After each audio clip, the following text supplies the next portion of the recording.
Trent Franks. Spoke with Trent Franks and Arizona delegates about the absentees.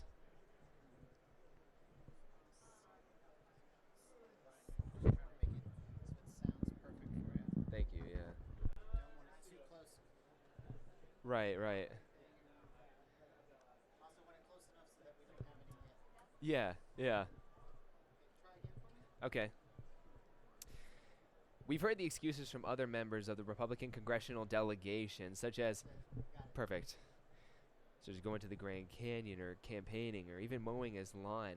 But one Arizona representative flew all the way from London to be here with his party. Cronkite News reporter from Washington, Wafa Shahid, spoke with Trent Franks and other Arizona delegates about the absentees.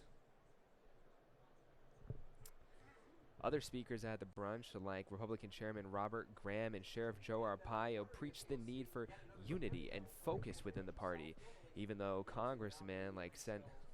members of Congress like Senators John McCain and Jeff Flake,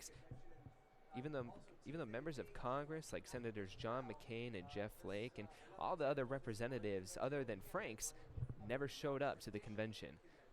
Live from Cleveland, Eddie Keller, Cronkite News.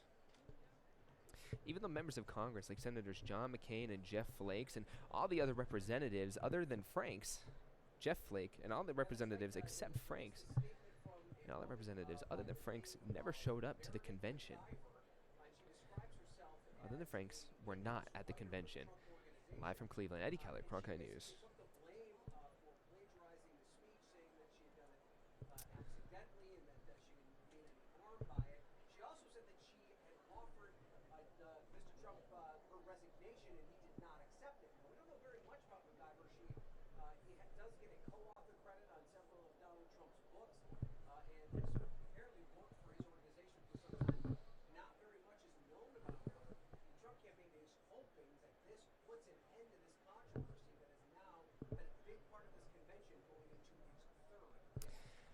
Protests were expected coming into the Republican National Convention.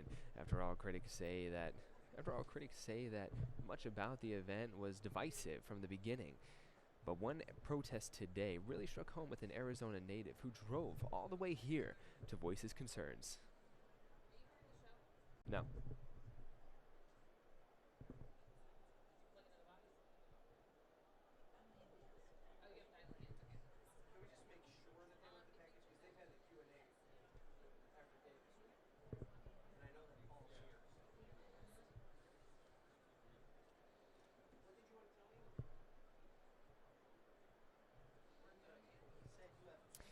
Protests were expected coming into the Republican National Convention. After all, critics say that this event was divisive from the beginning. But one protest today really struck home with an Arizona native. Who drove all the way here.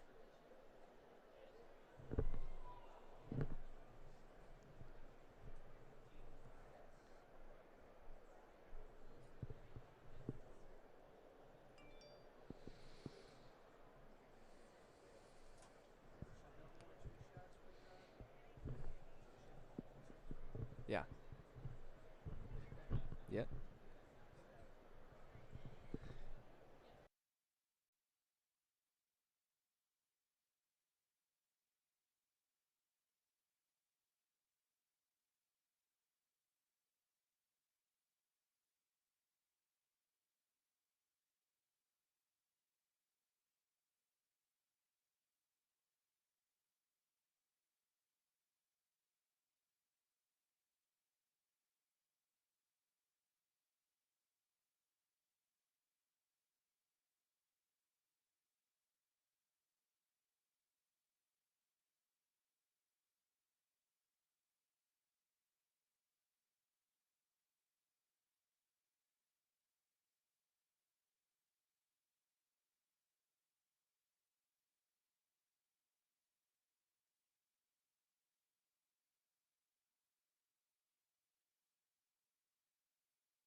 From the Cronkite Studios in downtown Phoenix, this is Cronkite News. We feel that it's going to be detrimental not only to ourselves but for the nation. Protests grow and get heated at the Republican National Convention. Hear why one Arizonan is glad to be a part of it. Plus, many Arizona Republican leaders skipped the convention this year. We talked to Representative Trent Franks on why he couldn't miss it. And Phoenix police continue to search for the serial shooter in Maryvale. We ride along with community members to find out what they're doing to catch the criminal. Cronkite News starts now. Good evening and welcome to Cronkite News. I'm Christina Tatro. And I'm Cooper Gardner. Thanks for joining us. With just more than 24 hours before Republican nominee... All right, stop. Was that our fault? Oh, okay. Okay. Yeah.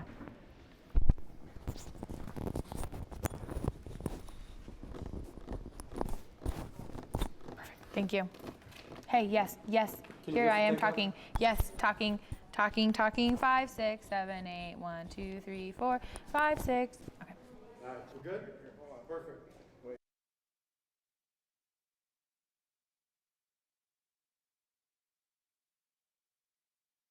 Check. 1, 2, oh my God, why does my chair keep doing that?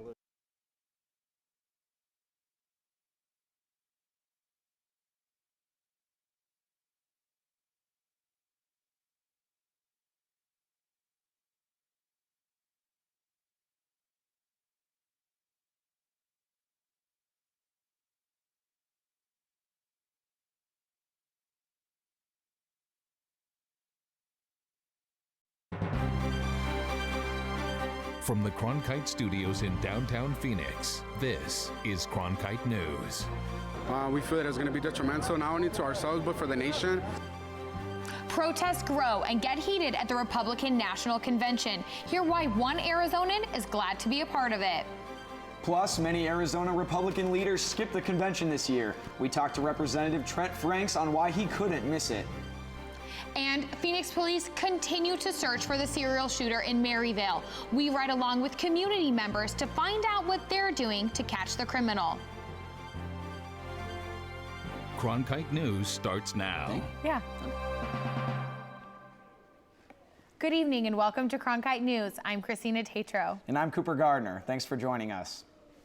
With just more than 24 hours before Republican nominee Donald Trump addresses the delegation, more and more people are gathering to hold rallies. And some of those rallies got heated. There was one case of flag burning, and some officers used pepper spray to stop the pushing and shoving between protesters and the crowds. There were reports of several arrests. Cronkite News reporter Eddie Keller was at Public Square during some earlier demonstrations. Eddie? Yeah, you know, protests were expected coming into the Republican National Convention. After all, critics say that the event was divisive from the beginning. But a protest today specifically hit home with an Arizona native who drove all the way here to voice his concerns. I drove out here with a couple of people from Phoenix exclusively for this action and to be here for the RNC. And the threat of a wall being built on Arizona's border doesn't sit right with Ernesto Lopez. We're scared of the policies the Trump and the RNC is pushing forward. We feel that it's going to be detrimental not only to ourselves but for the nation. So in protest, he joined up with Mi Gente. We put a symbolic wall around the Republican National Convention, or at least as much as we could get to. Tanya Unzueta says that the people who joined her protest come from across the nation and from all walks of life. This is a wall that was held up by immigrants from around the country, Iraq veterans, women, people who've been organizing here in Ohio to really show that we actually are coming together to organize against what we see as hateful rhetoric coming from the Republican candidate. Earlier in the week, many Republican delegates expressed their support for a wall being built. Lopez says that they would change their minds if they saw the border towns themselves. And once you're there, you see with the militarization of the border, it's a military zone. There's people with guns all the time, people harass you. Me as a Mexican, I know what it's like to get harassed. Once I go in and out, I've been stopped 7 times in one day by Border Patrol, interrogated every single time. So if you don't know what it's like to be there, it's easy to say, let's put a wall up. And we've heard all of the excuses from the Republican congressional delegates, such as going on a trip to the Grand Canyon or campaigning or even just mowing his lawn. But one Arizona representative actually flew from London all the way here to be with his party.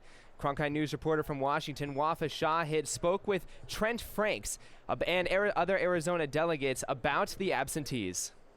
I believe that this is probably the most important election in my lifetime, and I just had to be here. But Representative Franks defended his colleagues who chose to sit out of the convention. It's a busy time. A lot of other members of the House of Representatives just come. I don't know which ones were here when. I just came in last night myself, so I was late. The primary election in August was the main factor Franks and some delegates named as the reason behind the high-profile Republicans' absence. I would like to see more of our congressmen here and supporting the party. I know there's other agendas with elections going on right now, so it's important to be in Arizona with your constituents fighting for your re-election or election. But some delegates at the brunch didn't take too kindly to the absence of the high-profile leaders. It was sad. The others should have been here too. At least one of the two senators should have been here. It's shameful that they weren't. Urgency was a common theme among speakers at the brunch. They reiterated the consequences a Clinton presidency could have long-term. Mrs. Clinton will see the undermining of the Constitution for a generation or more. In Cleveland, I'm Wafa Shahid, Cronkite News. Other speakers at the brunch, like Republican Chairman Robert Graham and Sheriff Joe Arpaio, continue to stress the need for unity and focus within the party, even though congressmen like Senator John McCain and Senator Jeff Flake and all the representatives other than Franks never came to the convention. Live from Cleveland, Eddie Keller, Cronkite News. The presidential nominee himself, Donald Trump, arrived this morning by helicopter for day 3 of the convention. He was greeted by family and running mate Mike Pence. Pence is expected to be a key speaker during tonight's convention. The convention's theme for the day is Make America First Again. Senator Ted Cruz is expected to put aside his bad blood with Trump and speak the stage to speak. Other speakers include Senator Marco Rubio and former House Speaker Newt Gingrich. And this morning, a Trump Organization staffer claimed the responsibility for plagiarism in Melania Trump's convention speech on Monday night, but she won't lose her job. Meredith McIver offered her resignation, but says the Trumps did not accept it. McIver apologized in a statement, explaining she included the passages from Obama's speech after listening to Melania Trump read parts from the 2008 speech over the phone. McIver says she didn't check Mrs. Obama's speeches. Our Public Insight Network Bureau reached out to delegates in Cleveland today, asking if they think the GOP is at a historic crossroads. Why or why not? One response we got is from Zacharias Katsaros, who is an alternate delegate. He said, quote, "Yes, a historic crossroads because the GOP nominated a businessman versus a politician." Another response from Committeewoman Sharon Geis. She said, quote, "With the election of Donald Trump, our country will be at a historic crossroads with correcting many ills that are experiencing and getting us back on track." Cronkite News has a team of reporters in Cleveland. Later in this newscast, we hear from Chinese Americans who traveled to the RNC to support Trump and learn why a Trump impersonator says it's time for Trump to get serious at the convention. And closer to home, the police are still on the search for the Phoenix serial shooter. And law enforcement continues to stress that in order to do that, the community has to be the eyes and ears of the streets. This morning, I had a chance to ride around the streets of Maryville with a few of Phoenix's block watch groups. Raquel, Anita, Maria, Angelina, Rosa, Monica. These 6 women are determined. They're taking a stand against crime by patrolling their neighborhoods. What we do is really look for anything dangerous. There can be suspicious people. There can be suspicious cars. They're working with police and have set up a block watch. They patrol in pairs, searching for suspicious activity. Right now, they say their #1 goal is to help find the Phoenix serial shooter. I have fear for my family. I have fear for me, but I am not scared. Instead, I am working here along with my police. Whether by car or foot, these patrols are not easy, and they're not comfortable, but they say it's all worth it. It's an adrenaline rush because you're doing something good for your community. Going house to house, knocking on doors, they help teach their neighbors what's going on in their area. Flora Bahia says it's comforting knowing that people are looking out for her. We have to have trust in the police and the patrol also. I'm looking at these women here. These women say they're proud of their dedication, and having each other is like having another family. We are almost comadres. Men are welcome in this group, but right now there's only one. For whatever reason, mostly women have stepped forward. When we were out this morning, they found abandoned houses as well as dirty alleyways. They said that on a normal patrol, the number one thing that they find are those abandoned houses, stolen cars, and loitering transients. One of Glendale's newest commanders knows firsthand the issues surrounding race relations with police. Andre Anderson was the interim police chief for Ferguson following the death of Mike Brown Jr. He's now assigned to the Criminal Investigations Division. Cronkite News reporter Keisha Butts caught up with him at the National Organization of Black Law Enforcement Executives Conference in Washington. The city of Glendale, we have an improving relationships with the community, which I'm responsible for. So our department is taking an effort now to create some dialogue with the community. Andre Anderson attended this year's National Organization of Black Law Enforcement Executives 40th Anniversary Training Conference and Exhibition. He says in addition to starting a dialogue, police departments want to build a better relationship and start relationships earlier. Our Parks and Recs department, whom have a number of supportive partners, where we'll get the police officers to engage with the young people in the community so that we can see more positive interaction. Also at the event was Russell Simmons, who discussed a partnership with his organization Rush Card and Noble that will help bridge a gap between police and certain neighborhoods. What we want to do is work with police, not only in protecting our communities, but with building a bridge so that this future can be different from where we are today. Anderson thinks programs like these can really make a difference. I've seen this before. I have some experience coming from Ferguson, and I have some experience from this growing up as an inner city kid from Philadelphia. So I know that anytime the police interact with young people in a non-enforcement status, it really works out very well because they get to know us. In Washington, Keisha Butts, Cronkite News. These efforts are currently new in Arizona and other parts of the country, as Peacekeepers is already in 26 cities.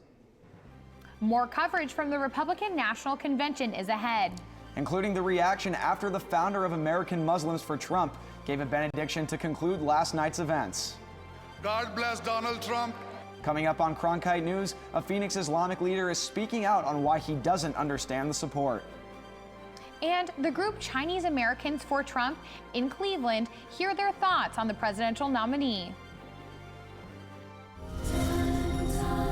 The true measure of all our actions is how long the good in them lasts. This is who I am, where I'm from. If you're on the right side of history, you can accomplish anything.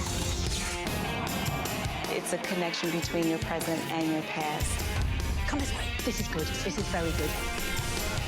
We are attempting to fulfill the promise of America. The stories about who we are shape us. This chance to go through a time machine. Good heavenly days. We should know our history. It informs, but it doesn't constrict you. It's a framework to carry out human activity. Look around. The sky is the limit. It started a long time ago. For only the third time in the award's 74-year history, a Phoenix-based news operation wins the prestigious Alfred I. DuPont Columbia Award for Excellence in Broadcast Journalism. And this year, that news operation is Cronkite News, the news division of Arizona PBS, honored for its work on the groundbreaking documentary, Hooked, Tracking Heroin's Hold on Arizona. Cronkite News at Arizona PBS, award-winning journalism you can count on from the station you trust. At the Republican National Convention, a variety of groups are showing support for Trump, including a Chinese American organization with thousands of members across the country. Cronkite News reporter Jia Wei Jia found out what attracts them to the Republican candidate. Chinese Americans love Trump. David Tim Wang founded the Chinese Americans for Trump movement with just 3 people after Trump announced his run for president last year. He's very real. He says he doesn't like illegal immigrants. Who likes illegal people? Trump! Today, the group has thousands of people, including more than 150 from Arizona. They believe Trump will make America great again. It is about giving American families hope for a better future. Reince Priebus, the chair of Republican National Committee, also made a speech to thank the group for their support. If we can't figure out how to tap into the culture of this country, you can't win national elections. There are 6,000 members in the Chinese Americans for Trump movement group. They come from different states, they have different jobs, but the people I talked to told me the only reason that they are here is that they believe that Trump will give them a better future. Lisa Liu is a businesswoman from California. She said she paid attention to Trump 20 years ago. I met him in person. He's very kind, very gentle, very wonderful man. Some people support Trump's stiff attitude towards terrorists. And now, every day you can hear there's some terrorist attack. Also, there are other Asian groups here to support Trump. Thuy Lo is Vietnamese. Trump is a business person, and many Asian Americans are business people. Though the U.S. census shows the population of Asian people is just over 5%. They say they will be heard. My English is not that good, but I can yell, vote for Trump. In Cleveland, Jiahui Jia, Cronkite News. Donald Trump hasn't been shy when it comes to his belief that at least some Muslim immigrants should be kept out of the U.S. But that didn't stop one Muslim man from supporting Trump. Cronkite News reporter Joey Carrera met with a Phoenix Muslim leader to see how his community feels about the controversial candidate. Muslims for Trump founder Sajid Tarar delivered a brief benediction to end the RNC last night in which he cited the Islamic prophet Muhammad. Values reflected by your leader must reflect the values that our forefathers set in stone at inception. We can only pray for such a leader in hopes that greatness will soon follow. Many were surprised to see Tarar speak given Donald Trump's controversial comments about Muslims and Islam. God bless America, God bless you, God bless Donald Trump. Tarar supports Trump's campaign to make America great again, but Muslims in Phoenix hear another message. You're not going to vote for a bigot because he says that he's going to improve the economy. I mean, you look at the values of what that person brings. And if that person brings division and that person promotes dividing the community along ethnic lines or religious line, I don't care what his economic platform is. Usama Shami, president of the Islamic Community Center of Phoenix, says the U.S. president must be able to unite people and is critical of Trump's proposal to ban Muslim visitors in the name of Homeland Security. All of this is nonsense. You have over 1.6 billion Muslims in the world. Everybody reads the same text. Everybody gets the same religious education, more or less. So how come not all of them are terrorists? Shami says Trump and those who support his divisive rhetoric need to remember one key element. Muslims are part of the fabric of the U.S. We're citizens of this country like everybody else. The Muslims for Trump Facebook page has been filled with mixed comments, some in support of Tarar and others using some creative language to condemn him. In the broadcast center, Joey Carrera, Cronkite News. Caitlyn Jenner was a special guest at an LGBT brunch outside of the Rock and Roll Hall of Fame during the GOP convention this morning. The big tent brunch showed conservative support for LGBT rights. Jenner described herself as a longtime Republican. She joked that in liberal Hollywood, it's easier to come out as a transsexual than as a Republican. She did get serious, though, and delivered a message to the Republican Party about the tolerance and the LGBT community. We need to deal with it properly. We need to be open about it because it is about the kids, the next generation growing up.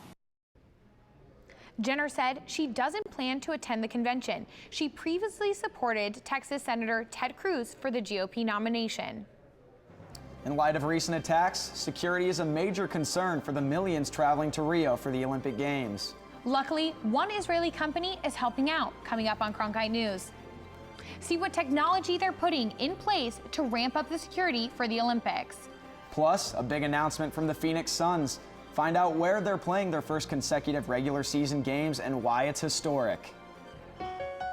What are you doing? possibilities. Your day is filled with them. Reach up, energy in the fingertips, collapse. TV, play Downton Abbey. And PBS helps everyone discover theirs.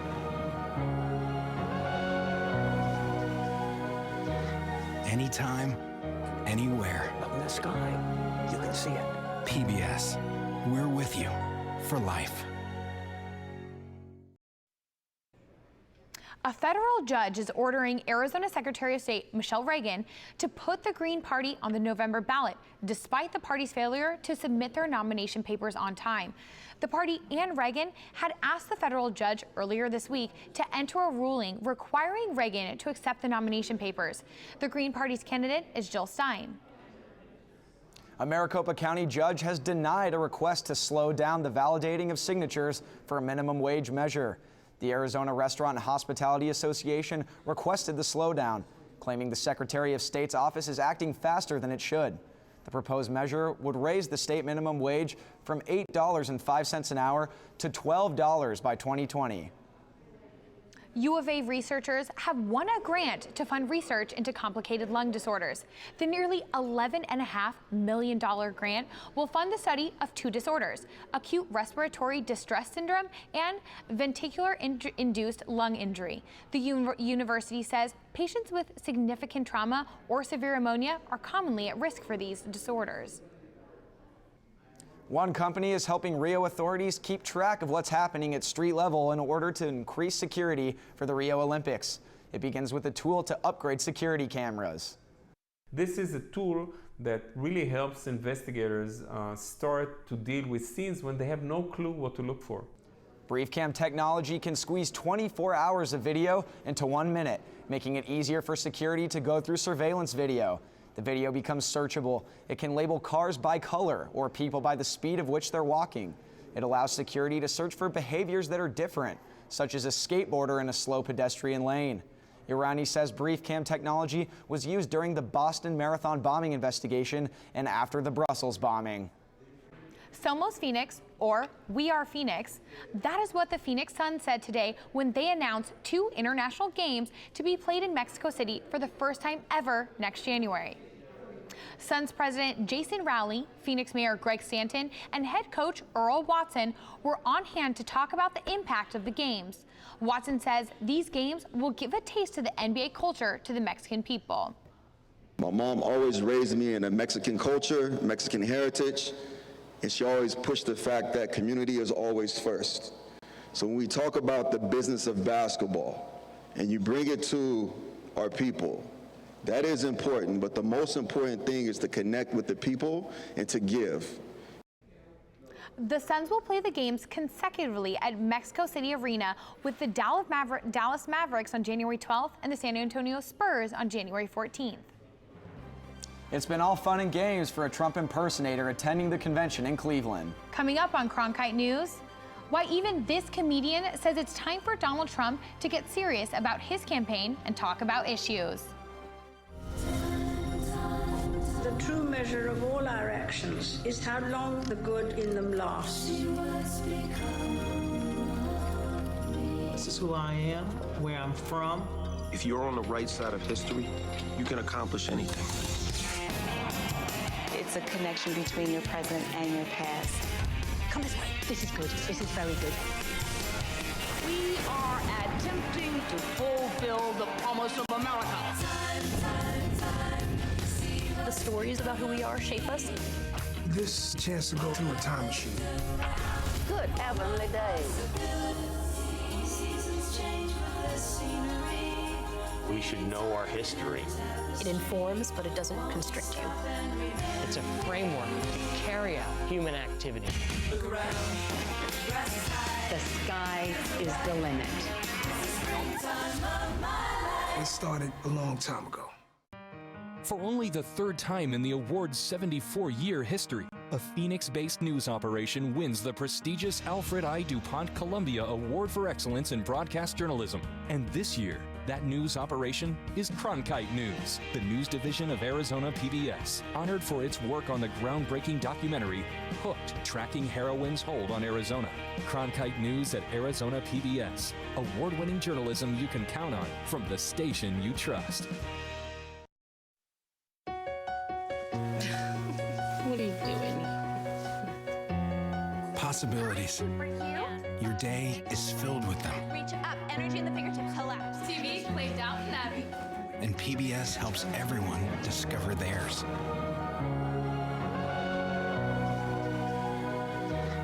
Anytime, anywhere. Up in the sky, you can see it. PBS, we're with you for life. Donald Trump impersonator Eric Jackman has made national headlines for his impersonations of the official Republican nominee. But as Crandall Brantley reports, even Jackman believes Trump should take a more serious approach toward his campaign. And they endorsed my campaign, by the way, early on. So I've always had a great affinity for Arizona.